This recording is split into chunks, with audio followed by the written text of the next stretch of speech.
हमारी संस्कृति, हमारे संस्कार सदा रहें हमारे साथ। सब्सक्राइब करें तिलक। गुरुदेव, इस समय मेरा धर्म संकट में है। मेरे धर्म की रक्षा कीजिए। नहीं पुत्री, मैं तुम्हारे धर्म की रक्षा नहीं कर सकता। क्यों? क्योंकि प्राणी को अपने धर्म की रक्षा स्वयं ही करनी पड़ती है। क्योंकि धर्म की परिभाषा व्यक्तिगत होती है।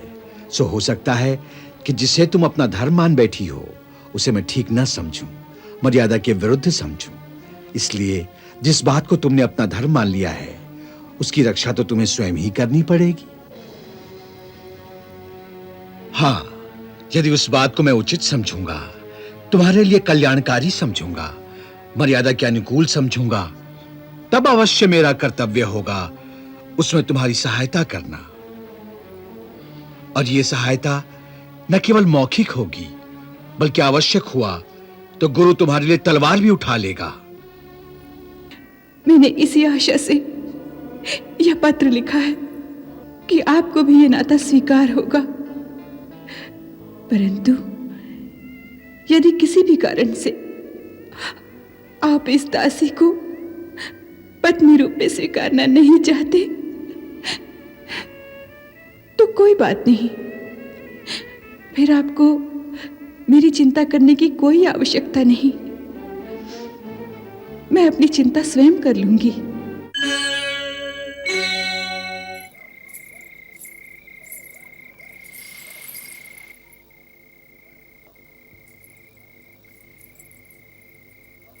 कुल गुरु के श्री चरणों में दासी का प्रणाम स्वीकार हो। तुम्हारा कल्याण हो पुत्री। राजमहल में सब कुशल तो है? जी गुरुदेव। इस प्रकार रात्रि के समय तुम्हें गुरु के पास आना पड़ा। इसका अर्थ है हमारी पुत्री अवश्य किसी गहरी समस्या में उलझ गई है। हमें बताओ, क्या बात है? यदि किसी गंभीर विषय पर तुम्हारे मन में कोई दुविधा है और मन कोई निर्णय नहीं ले पा रहा है तो हमें बताओ। हम उचित निर्णय लेने में तुम्हारी सहायता करेंगे, तुम्हारा मार्गदर्शन करेंगे। नहीं गुरुदेव, मेरे मन में कोई दुविधा नहीं। मेरा निर्णय भी दृढ़ है और मेरा मार्ग भी निश्चित है। मन में कोई दुविधा नहीं, दृढ़ निर्णय भी कर चुकी हो, मार्ग भी निश्चित है, तो फिर गुरु से और क्या चाहिए?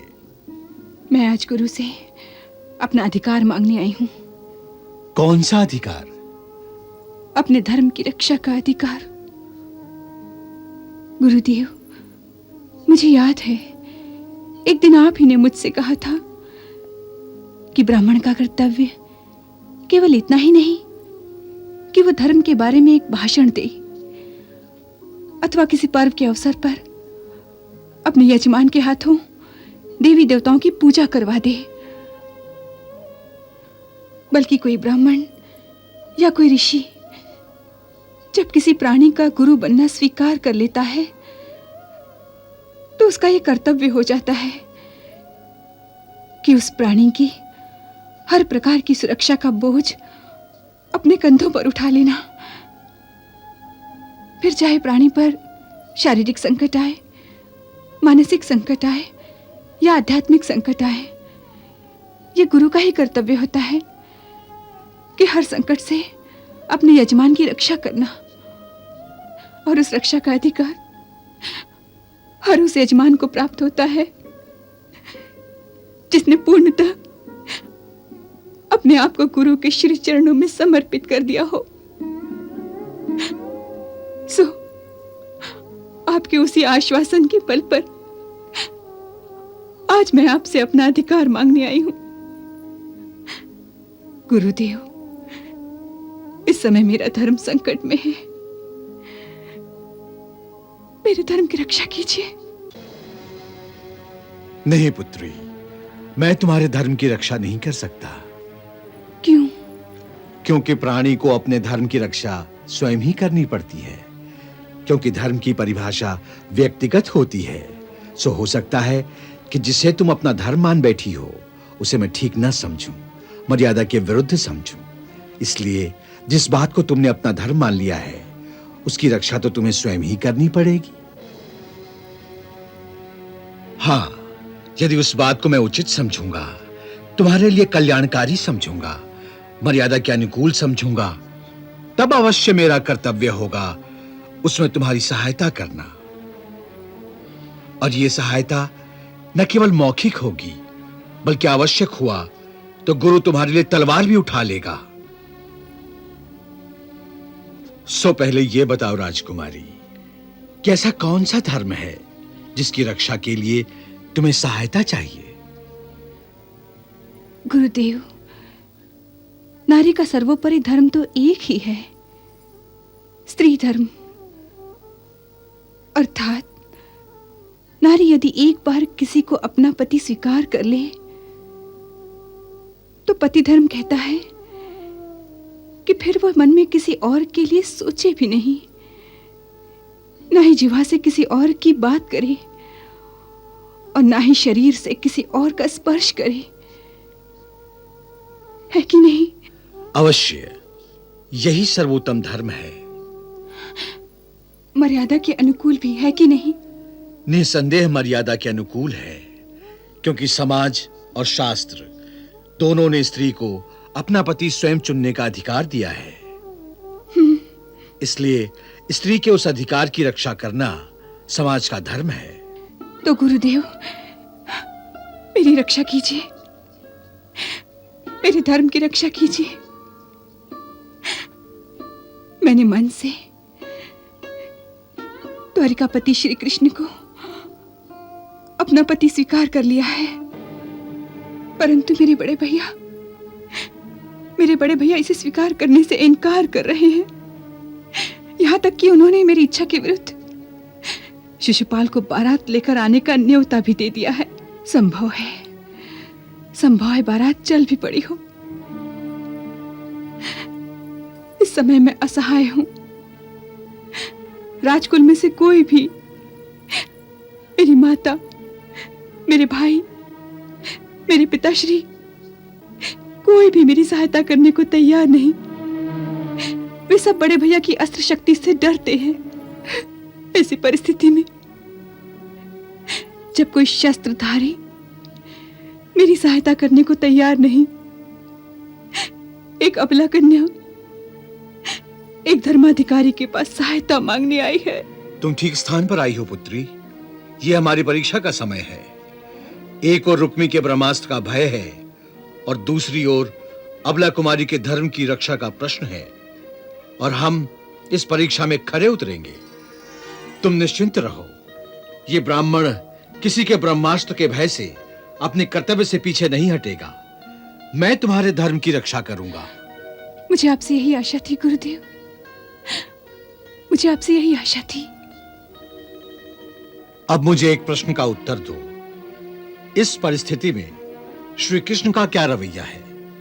वे क्या कहते हैं?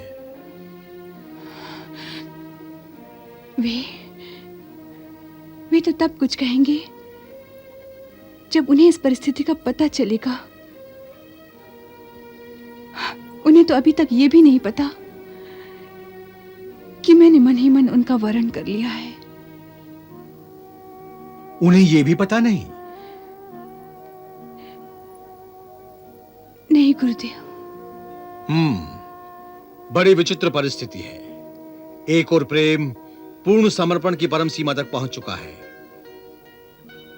और श्री द्वारकाधीश को आभास तक नहीं। तो सबसे पहले उन्हें इस बात से अवगत कराना पड़ेगा। जी। और यदि उन्हें यह नाता स्वीकार न हुआ तो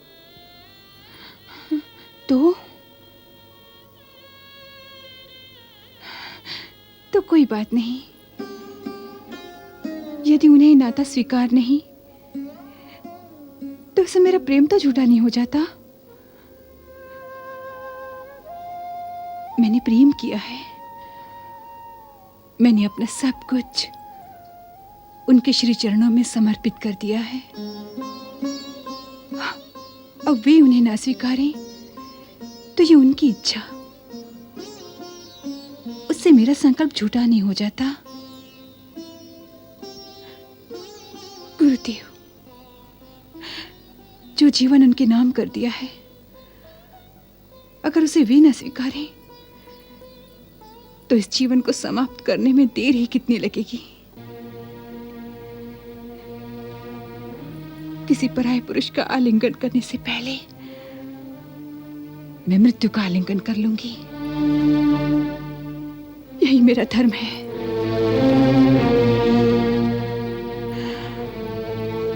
परंतु आत्महत्या पाप है। यह आत्महत्या नहीं गुरुदेव। ऐसी मृत्यु एक पतिव्रता स्त्री का सुरक्षा कवच है, जिसे वो स्त्री धर्म की रक्षा के लिए धारण करती है। वाह, तुमने मुझे निरुत्तर कर दिया पुत्री। तुम सचमुच एक महान नारी हो। तुम्हारी भावना महान है, तुम्हारा प्रेम पवित्र और महान है। मैं तुम्हें नमस्कार करता हूं। बोलो देवी, मुझे क्या करना होगा?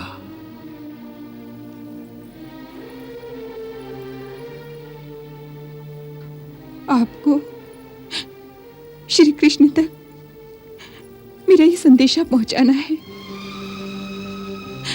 आपको ये कष्ट देने के अतिरिक्त मैं ये संदेशा किसी दूत के हाथों भी भिजवा सकती थी, परंतु ये एक हल्की बात लगती। ऐसा लगता कि एक युवती कन्या जो अपने मन की चंचलता पर नियंत्रण नहीं पा सकी, उसने रतिशुदा से पीड़ित होकर अपने प्रेमी को पुकारा है। परंतु मेरा ये संदेश किसी युवक मन की चंचलता को नहीं दिखाता, बल्कि मेरा ये संदेश एक पतिव्रता नारी की पुकार है अपने पति के श्री चरणों में कि मेरा धर्म संकट में है, आकर मेरी रक्षा करो। इसलिए मैं इस संदेश आप जैसी महान विभूति के हाथों भिजवाना चाहती हूं, ताकि आवश्यकता पड़ने पर आप श्री कृष्ण को इस बात का विश्वास दिला सके कि जो मैं कर रही हूं वो शास्त्रोक्त धर्म एवं मर्यादा के अनुकूल है। मैंने इस पत्र में यही लिखा है कि मैंने देवी भगवती को साक्षी मानकर श्री कृष्ण को मन कर्म वचन से अपना पति और अपने आप को उनकी पत्नी स्वीकार किया है। इस बात को जानते हुए भी मेरे भैया ने मेरा विवाह किसी और पुरुष से करने का निश्चय कर लिया है, जिससे मेरा धर्म संकट में पड़ गया है। इसलिए पत्नी होने के अधिकार से मैं आपसे सहायता मांगती हूं कि इस समय मेरा सती धर्म संकट में है, सो आकर मेरी रक्षा कीजिए। मैंने इसी आशा से यह पत्र लिखा है कि आपको भी यह नाता स्वीकार होगा, परंतु यदि किसी भी कारण से आप इस दासी को पत्नी रूप में स्वीकारना नहीं चाहते तो कोई बात नहीं, फिर आपको मेरी चिंता करने की कोई आवश्यकता नहीं। मैं अपनी चिंता स्वयं कर लूंगी। ऐसी परिस्थिति में केवल एक ही बात कहूंगी कि किसी भी कारण से आपको इस नाते से इनकार भी हो तो भी जहां तक मेरा संबंध है, मेरे लिए ये नाता अटूट है,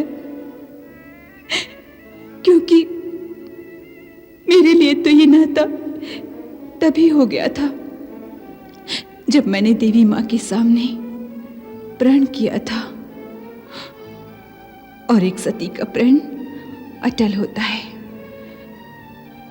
बदल नहीं सकता। सो उस प्रण के अनुसार जब मैंने अपना सर्वस्व आपके श्री चरणों में समर्पित कर दिया, तो मेरा ये शरीर भी आप ही की धरोहर है मेरे पास। इसलिए इससे पहले कि कोई परपुरुष इस शरीर का स्पर्श कर सके, मैं इसकी रक्षा के लिए ये शरीर मृत्युदेव को सौंप दूंगी। समय बहुत कम है, बारात हमारे नगर पहुंचने वाली है। इसलिए या तो दासी को स्वीकार करके इस समय अपनी वीरता का प्रदर्शन करिए और मेरी रक्षा कीजिए, नहीं तो मेरा अंतिम नमस्कार स्वीकार करके मुझे ये संसार छोड़ने की आज्ञा दीजिए।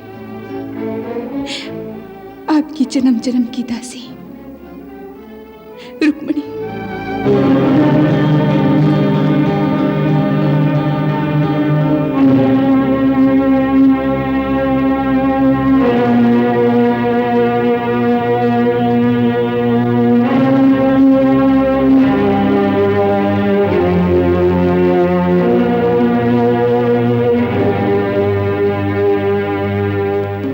प्रभु, आप किस सोच में पड़ गए?